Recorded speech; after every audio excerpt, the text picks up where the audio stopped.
వృశ్చిక రాశి వారు జూన్ నెలలో ప్రాణం పోయినా సరే పొరపాటును కూడా మీరు ఈ 3 ప్రదేశాలకు వెళ్ళొద్దు. ఎందుకంటే ఆ యొక్క ప్రదేశాలు ఏవైతే ఉన్నాయో అక్కడ మీకు ప్రమాదం అనేది ఖచ్చితంగా పొంచి ఉంది. తర్వాత మీరు ఎంత బాధపడ్డా కూడా చాలా ఇబ్బంది పడతారనమాట. భగవంతుడు ఏంటంటే కొన్ని విషయాలు అనేవి మనకు ఇలా ఏదో ఒక రూపంలో ఎవరో ఒకరి మాట రూపంలో కానీ మన కంట పడేటట్లుగా కానీ మన చెవిన పడేటట్లు కానీ చేస్తూ ఉంటాడు. దైవ సంకేతాలు గమనించడం అనేది చాలా గొప్ప విషయం. అలాగే ఈ రోజున ఈ విషయం మీ దాకా వచ్చిందంటే వృశ్చిక రాశి వారి యొక్క మంచితనం వలన. మీరు పూర్వజన్మ అంటే మీరు ఎప్పుడు కూడా ఎవరి యొక్క చెడును కోరుకోరు. అందరూ బాగుండాలని మనస్ఫూర్తిగా కోరుకునేటటువంటి వ్యక్తులు. జనం ఎంత మిమ్మల్ని అపార్థం చేసుకున్నా, అవమానించినా, నిందించినా మీరేంటనేది మీకు తెలుసు. ఆ భగవంతుడికి తెలుసు. కాబట్టి వృశ్చిక రాశి వారి యొక్క జాతకం అనేది చాలా గొప్పదండి. మీరు ఎన్నో బాధలు పడుతున్నారు, ఇంకా మీరు బాధలు పడకూడదు, మీ కుటుంబం ఎలాంటి ఇబ్బందుల్లో ఉండకూడదు అని చెప్పి ఈ వీడియో మీ ముందుకు తీసుకురావడం అనేది జరిగింది. కాబట్టి ఈ నెల రోజుల్లో పొరపాటున కూడా ఈ ప్రదేశాలకు వెళ్ళొద్దు. మన ప్రాణాల కన్నా కూడా ముఖ్యమైనది ఈ భూమి మీద ఏదన్నా ఉంటుందా చెప్పండి? మనిషి ఏంటంటే డబ్బు వెనుక, వాటి వెనుక, వీటి వెనుక పరిగెడుతూ ఉంటాడు. కానీ అన్నిటికన్నా ముఖ్యమైనది ఏంటంటే ప్రాణం. ప్రాణం ఉంటేనే మన జీవితంలో ఏదైనా సరే. అసలు మన జీవితానికి అర్థమే అది అనమాట. అలాగే చాలామంది చేసే పొరపాటు కూడా ఇంకొకటి ఉంది. ఎక్కువ సుఖంగా ఉందాం, వయసు అయిపోయాక మనం సుఖంగా ఉండాలి, కాబట్టి ఇవాళ రోజున కష్టపడాలి అని చెప్పేసి అనడం లేదు. ఆ ఆలోచన కరెక్టే. ఎందుకంటే దీపం ఉన్నప్పుడే ఇల్లు చక్కబెట్టుకోవాలి. అలాగే ఒంట్లో వయసు ఓపిక ఉన్నప్పుడే మనం రూపాయి కష్టపడి దాచుకోవాలి. అది మనకు భవిష్యత్తులో ఉపయోగపడుతుంది. కానీ ఇప్పుడు ఎప్పుడో రేపు కోసం అని చెప్పేసి ఇప్పుడు మన ప్రతి క్షణాన్ని కూడా నరకం అనేది చేసుకోకూడదనమాట. ప్రతి క్షణం కూడా ప్రశాంతంగా ఉండడం అనేది నేర్చుకోవాలి. ఇలా వృశ్చిక రాశి వారు మీ జాతకానికి సంబంధించిన ఎన్నో గొప్ప విషయాలు వెళ్ళకూడని ప్రదేశాలు ఏంటి, వెళ్తే ఏం జరుగుతుంది, ఇదంతా నేను క్లియర్గా చెప్తానండి. కాబట్టి దయచేసి మీరు వీడియోని ఎక్కడా కూడా స్కిప్ చేయకుండా, ఇందులో ప్రతి పాయింట్ మీ జీవితానికి ఉపయోగపడే పాయింటే అనమాట. కాబట్టి పూర్తిగా చివరి వరకు విని వీడియోకి లైక్ ఇచ్చి సపోర్ట్ చేయండి. లైక్ చేసినప్పుడు కమెంట్ దగ్గర హైప్ అని వస్తుంది, అక్కడ మీ యొక్క పాయింట్స్ అనేవి యాడ్ చేయొచ్చు. మీకు తెలిసిన ఫ్రెండ్స్ కూడా షేర్ చేయండి. ఆ పరమేశ్వరుడు నాగేంద్ర స్వామి మీ జాతక ప్రకారంగా మీరు పడుతున్న బాధల్ని చూసి మీ యొక్క మంచితనానికి మెచ్చి ఈ వీడియో మీ ముందుకు తీసుకొచ్చారు. కాబట్టి కమెంట్ బాక్స్లో వచ్చేటప్పటికి ఓం నాగేంద్ర స్వామి నమః అని కామెంట్ చేయండి. ఇక వీడియోలోకి అయితే వెళ్ళిపోదాం. వృశ్చిక రాశి వారి రాశి చక్రంలో 8వ రాశి, వీరి రాశికి అధిపతి కుజుడు. వృశ్చిక రాశి వారు గత కొంతకాలంగా మీరు జాతకంలో ఉన్నటువంటి కొన్ని దోషాలు, కుజ దోషాలు, రాహుకేతు ఇలాంటి యొక్క పరిణామాల వల్ల మానసికంగా, శారీరకంగా చాలా నలిగిపోతున్నారు. ప్రశాంతంగా ఒక్క క్షణం కూడా వీళ్ళు బ్రతకలేకపోతున్నారని చెప్పుకోవచ్చు. ఎందుకంటే మనశ్శాంతి లేని జీవితం మరణంతో సమానం. మనం ఆనందంగా, సంతోషంగా నవ్వుతూ కేరింతలు కొడుతూ ఉండాల్సిన అవసరం లేదండి ప్రతి క్షణం కూడా. కానీ మనసును ప్రశాంతంగా ఉంచుకోగలగాలి. అలా ఉన్నప్పుడే మన జీవితానికి అర్థం, పరమార్థం అనేది ఉంటుంది. మీరు ప్రశాంతంగా ఉందామనుకున్నా కూడా కొంతమంది మనుషులు, కొన్ని పరిస్థితులు ఏంటంటే గ్రహాలు కూడా మీకు వ్యతిరేకంగా ఉండడం వల్ల మీరు మానసికంగా చాలా ఇబ్బంది పడుతున్నారు. దానికి కొన్ని పరిహారాలు కూడా నేను చెప్తానండి. బయటపడడానికి ముందు వెళ్ళకూడని ప్రదేశాల సంగతి చూద్దాం. వెళ్ళకూడని ప్రదేశాల్లో మొట్టమొదటి ప్రదేశం వచ్చేటప్పటికి ఏంటంటే జలపాతాలు, నదులు, లోయలు, సరస్సులు, చెరువులు, బావులు. ఇలాంటి వాటి దగ్గరికి మీరు పొరపాటును కూడా మనం చెప్పుకున్నటువంటి నెల రోజుల్లో వెళ్ళొద్దు. ఇంకా చెప్పాలంటే అసలు జూన్ నెల మొత్తం కూడా వెళ్ళకుండా ఉంటేనే మంచిదనమాట. ఎందుకంటే జూన్లో మనకి ఎండ తీవ్రతలు అనేవి కొంచెం ఎక్కువగా ఉంటాయి. కాబట్టి ఆ వేడిని భరించలేక పిల్లలు, పెద్దలు అందరూ సెలవులు ఇళ్లలో ఉంటున్నారు. కాబట్టి ఫ్రెండ్స్ కాస్త బంధువులు ఒకరికొకరు చెప్పుకొని అక్కడికి వెళ్దాం, ఇక్కడికి వెళ్దాం, కాస్త చల్లగా ఉంటుంది, ప్రశాంతంగా ఉంటుందని చెప్పుకొని అనుకొని బయలుదేరుతూ ఉంటారనమాట. కానీ ఈ ఆలోచన విధానం అయితే ఇప్పుడు ఈ పరిస్థితుల్లో తప్పు. అంటే సంతోషంగా ఉంటుంది, మనసు ప్రశాంతంగా ఉంటుంది, కాస్త బాధలు మర్చిపోతాం. నలుగురితో సరదాగా వెళ్తే, అలాంటి ప్రదేశాలకు వెళ్తే కాస్త మనకి పిల్లలకు నాలెడ్జ్ కూడా పెరుగుతుంది, మంచి చెడులు తెలుస్తాయి. ఇలాంటివన్నీ మీరు అనుకుంటే తప్పులేదు. కానీ ఇప్పుడు పరిస్థితులు అయితే మాత్రం ఈ మాత్రం కూడా బాగోలేవు. గ్రహాలు అనేవి అనుకూలంగా లేవు. రాహుకేతువులు ఏంటంటే ఆ ప్రదేశంలో మీకు ఎలాంటి ప్రమాదం జరుగుతుందా అని చెప్పేసి ఎదురు చూస్తూ ఉంటారు. ప్రమాదంలోకి మిమ్మల్ని లాగేయడానికి కూడా కూర్చున్నారనమాట. ఆ జలపాతాలు, నీళ్ళ యొక్క లోతును మనం ఏంటంటే చాలా తప్పుగా ఊహిస్తూ ఉంటాం. అందులో దిగి ఆ నీటిలో కాస్త ఆడుకునేటప్పుడు కానివ్వండి, నీళ్ళ లోతు తక్కువగా ఉందని చెప్పి కాలు వేస్తే ఆ లోతును ఊహించలేమన్నమాట. అక్కడ సుడిగుండాలు ఉండొచ్చు, అందులోకి మనం మునిగిపోవచ్చు. కనీసం ఎవరినైనా సహాయం అడగడానికి, ఎవరినైనా కేక వేయడానికి కూడా అక్కడ మనకి కుదరదనమాట. అంతగా భారీ స్థాయిలో మనకి ఇబ్బందులు అనేవి ఎదురవుతూ ఉంటాయి. దానివల్ల మీరు మీ కుటుంబం అంతా కూడా చాలా ఇబ్బంది పడాల్సిన పరిస్థితి అనేది వస్తుందన్నమాట. కాబట్టి ఇక్కడ నేను చెప్పేది ఏంటంటే మనసు ఉంటే దారి ఉంటుందని. మనం ఇళ్లలో కూడా ఇలాంటి మార్గాలను ఎంచుకోవచ్చు. అంటే చల్లదనమే కావాలనుకుంటే ఇంట్లో ఫ్యాన్ల కింద ఏసీల కింద కూర్చోవడమో, లేకపోతే కాస్త మొక్కల దగ్గర నీళ్లు పెట్టుకొని ప్రశాంతంగా అక్కడ నీళ్ళతో కాస్త సరదాగా ఆడుకోవడం, ఇట్లా మనకి మనసు అనేది ఉంటే దారులు అనేవి ఉంటాయి. ఎక్కడికో వెళ్ళి మనం సంతోషాన్ని వెతుక్కోవాల్సిన అవసరం అయితే లేదు. మన మనసులోనే మనకు సంతోషం అనేది దాగి ఉంటుంది. కాబట్టి ఇప్పుడు ప్రత్యేకమైన ఈ పరిస్థితుల్లో రాహుకేతువులు చాలా ఉగ్ర రూపం దాల్చి కూర్చున్నారనమాట. ఆ ప్రదేశాలకు మీరు వెళ్తే మిమ్మల్ని ప్రమాదంలోకి నెట్టివేయడానికి, కాబట్టి జాగ్రత్త అనేది తప్పనిసరి. ఇలాంటి నీరు ఉన్నటువంటి ప్రదేశాలకు మీరు పొరపాటును కూడా వెళ్ళొద్దు, ఇది గుర్తుంచుకోండి. ఇది మొట్టమొదటి ప్రదేశం. ఇక రెండవ ప్రదేశం వచ్చేటప్పటికి ఏంటి అంటే, ఎవరైతే అంటే మీకు బాగా మంచిగా మాట్లాడుతూ పైకి ఏంటంటే పెదాల మీద నవ్వు పూసుకొని మనసులో మాత్రం విషయం, మీ ముందు ఒక మాట మీ వెనుక ఒక మాట, అలాగే మీ వెనుక మళ్ళీ ఎన్నో రకాల గోతులు తవ్వుతూ ఉంటారు. మీరు చేయని వాటిని కూడా చేశారని చెప్పేసి మీ మీద నిందలు వేస్తూ ఉంటారు. ఇలాంటి మనుషులు ఉన్నారు. నమ్మకం మీద దెబ్బ కొట్టే మనుషులు చాలామంది ఉన్నారు మీ చుట్టూతా. అది ఎవరు ఏంటనేది మీకు హెచ్చరిస్తూనే ఉంటుందన్నమాట. అలాంటి మనుషులు ఉన్న ప్రదేశానికి వెళ్ళొద్దు. వీళ్ళతో పాటుగా ఏంటంటే ఎవరైతే కాస్త పూజలు చేస్తూ ఉంటారు, అంటే ఎదుటి వాళ్ళు ఎవరైనా మీ మాట వినాలన్నా చేయాలన్నా, అలాగే ఎదుటి వారి మీద పగతోటి కానీ ఇట్లా కొన్ని రకాలైనటువంటి పూజలు అవి ఇవి అని చెప్పి చేస్తూ ఉంటారు. అలాంటి ప్రదేశాలకు కూడా వెళ్ళొద్దు. ముందు మనం చెప్పినటువంటి మనుషులు, అంటే నమ్మించి ఇది చేసే వాళ్ళు ఎవరైతే ఉంటారో అలాంటి వాళ్ళు ఏంటంటే చాలా ప్రమాదం. మన ముందు ఒక మాట, మన వెనుక ఒక మాట, సహాయం చేస్తున్నట్టుగా చేసి చేయనిదిగా ఇచ్చినట్టుగా అందించి చివరికి ఆ ఊపిలోకి పడిపోయేటట్లుగా చేసేస్తారనమాట. వాళ్ళ సహాయం అడగకపోయినా సరే మెల్లగా మనం పైకి వస్తాం. జనం ఏంటంటే ఈ రోజులు ఎంత విపరీతంగా నటిస్తున్నారంటే చెప్పలేం. మనం తింటున్నామో లేదో, సంపాదించుకుంటున్నామో, ఎన్ని బాధలు పడుతున్నామో ఏంటనేది ఇవన్నీ జనానికి అనవసరం. వారి కళ్ళకి ఏంటంటే బ్రహ్మాండంగా కనిపిస్తూ ఉంటాం. కాస్త సరదాగా నవ్వుకున్నా చూడలేరు, కాస్త భార్యాభర్తలు సంతోషంగా ఉన్నా చూడలేరు, కాస్త మంచి బట్టలు వేసుకొని బయటకు వెళ్ళినా చూడలేరు. అట్లా వాళ్ళకి ఏంటంటే ఎప్పుడు ఇళ్లలో కొట్టుకోవడం, తిట్టుకోవడం, గొడవలు పడడం, డబ్బులు లేక ఇబ్బంది పడడం, మనశ్శాంతి లేకుండా పోవడం. ఒక్క మాటలో చెప్పాలంటే మన కుటుంబాలు రోడ్ల మీద పడాలి అన్నది వాళ్ళ ఉద్దేశం అనమాట. కాబట్టి ఇలాంటి వాళ్ళు మీ చుట్టూతో ఖచ్చితంగా ఉంటారు. వాళ్ళు ఎవరు ఏంటనేది మీకు ప్రత్యేకంగా ఒకళ్ళిద్దరు మీకు సంబంధించి, అది స్నేహితులకు కావచ్చు, బంధువులకు కావచ్చు ఉంటారనమాట. అది ఎవరు ఏంటనేది మీరు గ్రహించగలుగుతారు. అలాంటి వాళ్ళ ఇళ్లకు పొరపాటును కూడా వెళ్ళొద్దు. వాళ్ళ ఇంటి గడప కూడా తొక్కద్దు. వాళ్ళ చేతితో కనీసం ఒక గ్లాస్ నీటిని కూడా తాగొద్దు. వాళ్ళ చేతితో భోజనం తింటాం. కానీ మొహమాటం, అంటే ఏదైనా ఫంక్షన్లో అప్పుడు పిలిచారు కదా, వెళ్ళాలి కదా అని చెప్పేసి మొహమాటంతో వెళ్ళి వాళ్ళ దగ్గర మర్యాదలు తీసుకుందామని అనుకుంటారు. కానీ అక్కడికి వెళ్ళిన ప్రతిసారి కూడా మీకు బాధ ఎదురవుతుంది. మీరు సరిగ్గా ఆలోచించినట్లయితే అలాంటి వాళ్ళు ఏంటంటే పిలిచి మరీ అవమానాలు చేస్తూ ఉంటారనమాట. కాబట్టి అలాంటి వాళ్ళు ఎప్పుడైనా పిలిస్తే అలాంటి వాళ్ళ ఇళ్ళకి కూడా వెళ్ళొద్దు. బంధువులు అని కూడా అనుకోవద్దు. వాళ్ళు బంధువులు కాదు, బంధువులు అనమాట. అలాంటి వాళ్ళతో జాగ్రత్తగా ఉండండి, దూరంగా ఉండండి. అలాంటి వాళ్ళు ఏంటంటే మనల్ని ఒక మనుషుల్లాగా చూడరు. వాళ్ళ యొక్క ఆలోచన విధానం ప్రకారం మనం ఆడాలి అంటే ఆడాలి, వాళ్ళు మాట్లాడమంటే మాట్లాడాలి, వద్దంటే మానుకోవాలి. ప్రతిదీ కూడా మన యొక్క జీవితాన్ని వాళ్ళే నిర్ణయిస్తారనమాట. కాబట్టి అలాంటి వాళ్ళతో ఎప్పుడు కూడా పెట్టుకోవద్దు. అలాంటి వాళ్ళతో దూరంగా ఉండడమే మంచిది. ఇది వెళ్ళకూడని రెండవ ప్రదేశం. ఇక మూడవ ప్రదేశం వచ్చేటప్పటికి వెళ్ళకూడని దాంట్లో ఇది కూడా చాలా చాలా ముఖ్యమైనది. ఇది కూడా మీరు గుర్తుంచుకోండి. అదేంటి అంటే మీ చుట్టుపక్కల కానీ, మీ బంధువులకు కానీ, మీ స్నేహితుల్లో కానీ, బాగా తెలిసిన వాళ్ళలో కానీ, ఎవరైనా కానివ్వండి, ఇరుగు పొరుగు రూపంలో కానివ్వండి, ఇట్లా చూసినట్లయితే బాగా బాధల్లో ఉన్నటువంటి ఒక మనిషి ఉంటారు. అది ఆడవాళ్ళు కావచ్చు లేదా మగవాళ్ళు కావచ్చు. అంటే వాళ్ళ జీవితం ఎలా ఉంటుందంటే చాలా భయంకరంగా ఉంటుంది. వాళ్ళు ఇక్కడ చెడ్డవాళ్ళని చెప్పేసి మనం అనడం లేదండి.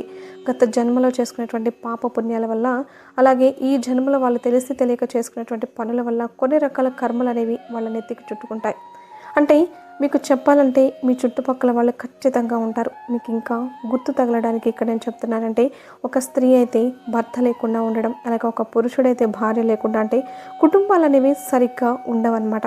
పిల్లలు ఉంటారు. అలాంటి వాళ్ళతో మీరు పొరపాటును కూడా ఈ నెల రోజుల్లో, ప్రత్యేకంగా ఈ జూన్ నెల దాకా మీరు మాట్లాడొద్దు. ఎందుకంటే ఇప్పుడు ఏంటంటే మనకి ఈ ఎండలు ఎలాగైతే విపరీతంగా ఉంటూ ఉంటాయో, రాహుకేతువుల ప్రభావం కూడా చాలా ఎక్కువగా ఉంటుందన్నమాట. అలాంటి వాళ్ళతో ఎందుకు మాట్లాడొద్దు, దానికి సంబంధం ఏంటి?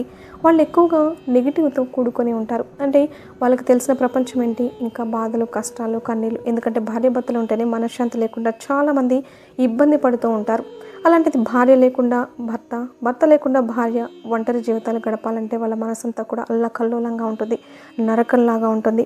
అది పడేవారికి తప్ప ఎవ్వరికి పక్కన వాళ్ళకి అర్థం కాదు. ఇప్పుడు మీకు చేతనైతే ఏదైనా కాస్త సహాయం చేయండి, అంతేకాని వాళ్ళతో గంటలు గంటలు ఫోన్లో కానీ లేకపోతే వాళ్ళ దగ్గరికి వెళ్ళి కాసేపు టైంపాస్గా మాట్లాడదామని చెప్పి అలా కూర్చోవద్దు. ఎందుకంటే వాళ్ళు టైంపాస్ మనుషులు కాదు, వాళ్ళ జీవితంలో వాళ్ళు చాలా ఇబ్బందులు పడుతూ ఉన్నారు. అలాంటి వాళ్ళ దగ్గరికి వెళ్తే మీరు అవన్నీ వినాల్సి వస్తుంది.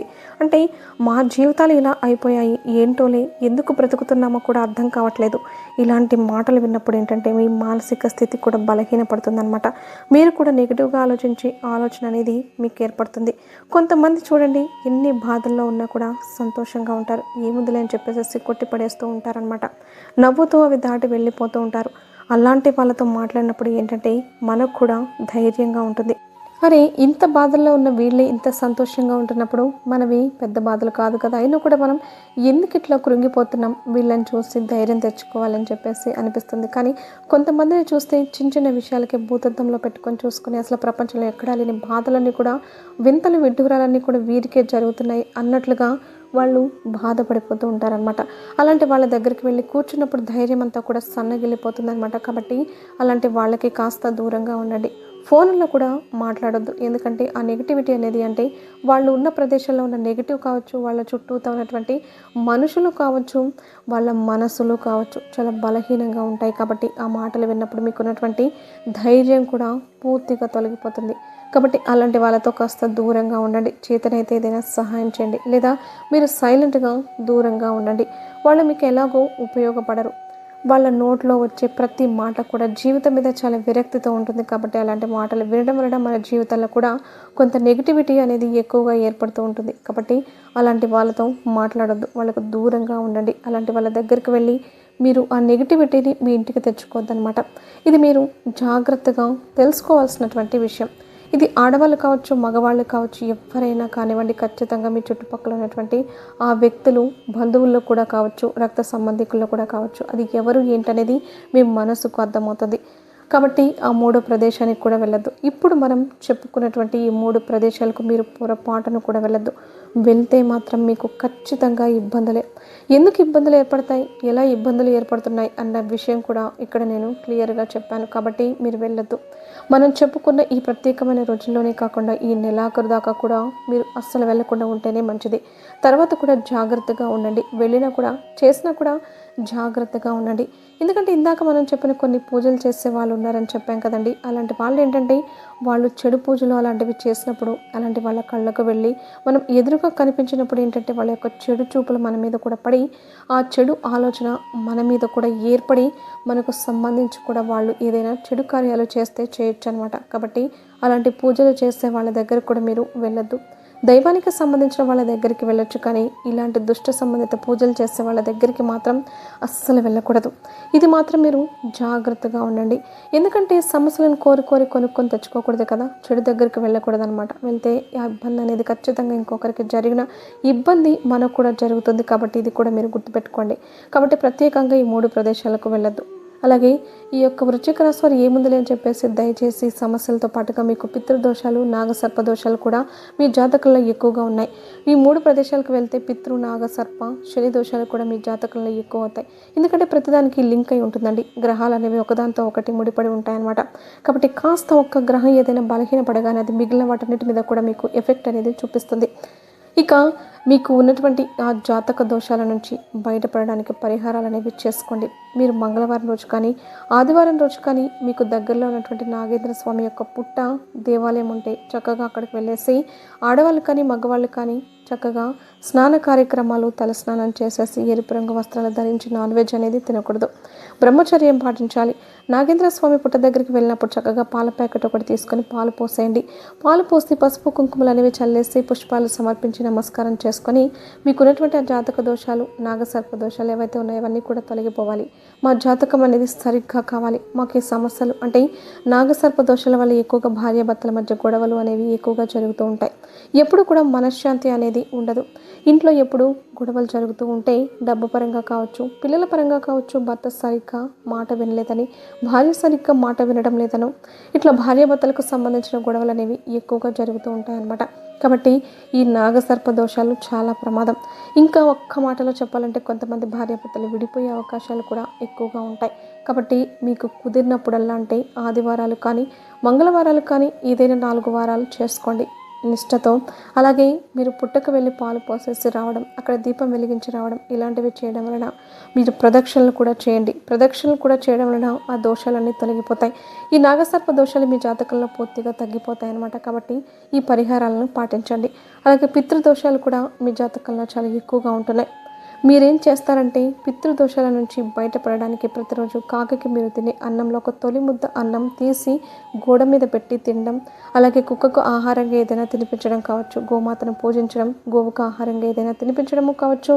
అలాగే మీరు మీ ఇంట్లో పెద్దవాళ్ళు ఎవరైతే ఉంటారో వారికి అమావాస్య తిథుల్లో ఇలాంటి ప్రత్యేకమైనటువంటి రోజుల్లో పితృతర్పణాలు అర్పించడం, పితృపూజలు చేసుకోవడం, వాళ్లకు నమస్కారం చేసుకోవడం, ఇలాంటివి చేయడం వలన మీ జాతకంలో పితృదోషాలు పితృశాపాల నుంచి బయటపడగలుగుతారు. ఎందుకంటే ఆ పితృదోషాలు కూడా చాలా ప్రమాదకరమైనవి. వాళ్ళని మనం ఎప్పటికప్పుడు మనసులో తలుచుకోకపోతే మాత్రం చాలా ఇబ్బందులు వస్తూ ఉంటాయండి. మనం వాళ్ళ ఆస్తులు అనుభవించకపోయినా వాళ్ళు చేసిన పాప పుణ్యాలు మాత్రం ఖచ్చితంగా మన జీవితాల మీద భారీ ఎత్తున పడుతూ ఉంటాయి. కాబట్టి ఈ పితృదోషాలకు పితృపూజలు చేసుకోవడం అనేది మీకు చాలా అవసరం అన్నమాట.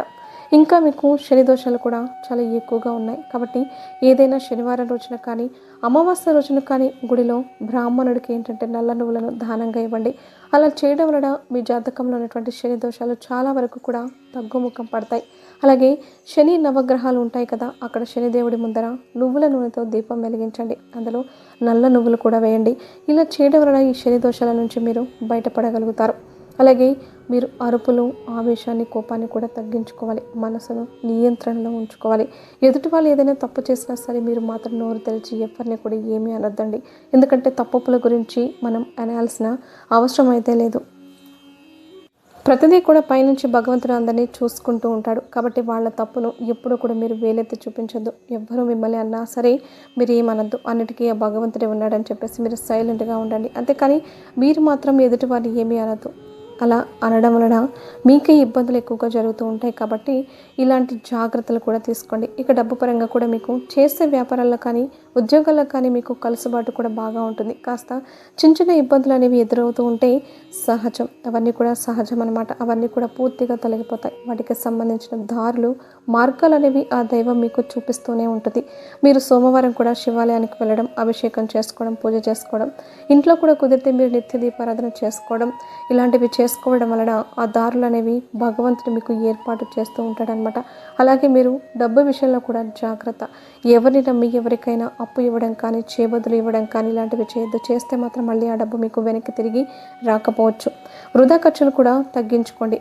అలాగే అవసరమైనవి తప్ప అనవసరపు ఖర్చులు చేయొద్దు. అనవసరపు ఖర్చులు చేస్తే రేపు అవసరానికి కూడా రూపాయి ఇబ్బంది పడాల్సిన పరిస్థితి వస్తుంది. కాబట్టి ఎందుకంటే ఎంతమంది ఉన్నా ఎవ్వరు కూడా మనకు సహాయం అనేది చేయరు. కాబట్టి జాగ్రత్త అనేది తప్పనిసరి. డబ్బు ఉన్నప్పుడు దాన్ని జాగ్రత్తగా పొదుపుగా వాడుకుంటే మీకు మీ యొక్క అవసరాలకు అది ఎప్పుడైనా ఉపయోగపడుతుంది. కాబట్టి ఇలాంటి నియమాలన్నీ ఆచరించండి. వీడియో నచ్చితే లైక్ చేసి ఛానల్ని సబ్స్క్రైబ్ చేసుకొని మీ ఫ్రెండ్స్కి షేర్ చేయండి. అలాగే ఓం నమః శివాయ అని కామెంట్ చేయండి.